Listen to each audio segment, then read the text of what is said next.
I mean, I don't know. It's kind of interesting how things unfolded. So somebody I knew was following me on Facebook.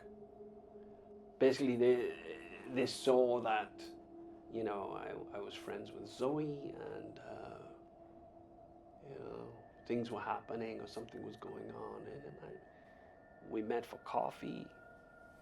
He read the script. It was like, whoa.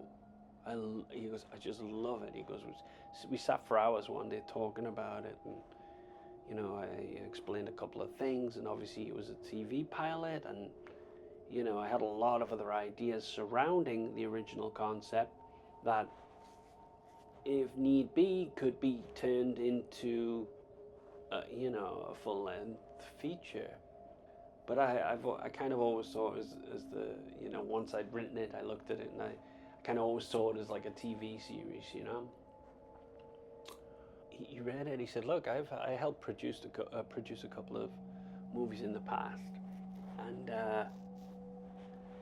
why don't we have a conversation and about like what would you need? How much money do you think you need?"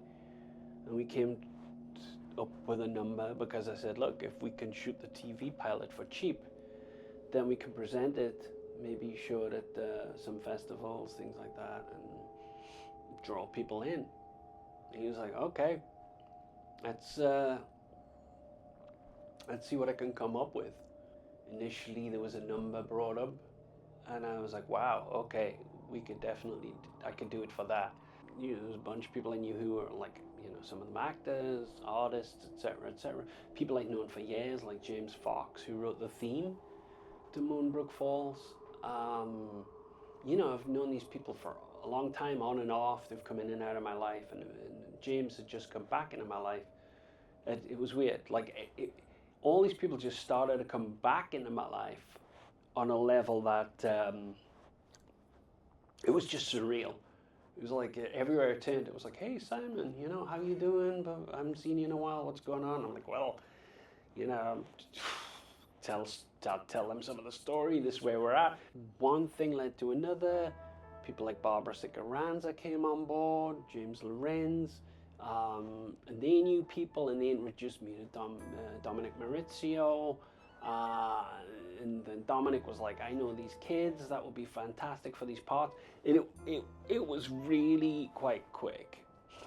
It was faster than I imagined, and you know, and I got talking to a DP, a couple of sound guys who were waiting in the wings. They were like, well, you know, once the money's in place, then I'm interested. So, and I wasn't so much worried about the other things, like I know how to work with a budget, you know. I was just like, right, okay, we're good, we got this together, looks like it's gonna happen. And then I pulled together a table reading, and I got everyone together, because I wanted all the cast to come together and meet, eat, you know, go through the script, and then just hang out, and then, you know, just so we could all get to know each other a little bit before we, you know, moved forward. And some, you know, what always astounded me is a lot of the teens, their parents had to drive them in from upstate, and sometimes the journey they took was like 3 hours here, 3 hours back. You know, that's huge. That's a huge chunk of people's time, you know, to do that and make the effort. And soon after we did the table reading, I got a message or a phone call, and the investor had to pull out. Right on the cusp of pulling everything together. You know, I got locations, I got this in place, that in place. And yeah, that was tough telling everybody.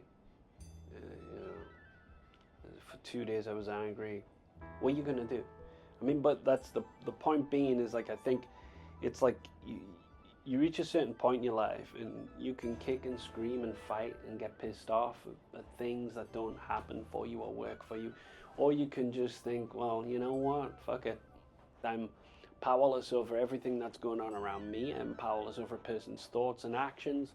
And so at the end of the day, because I kind of change someone's mind. I kind of suddenly make them care. I can't suddenly make them think, well, I'll take that risk. I'll roll those dice, and you know, this guy has a great script. We'll give it a shot.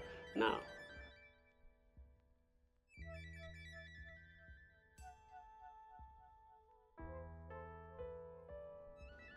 You need to stay electric.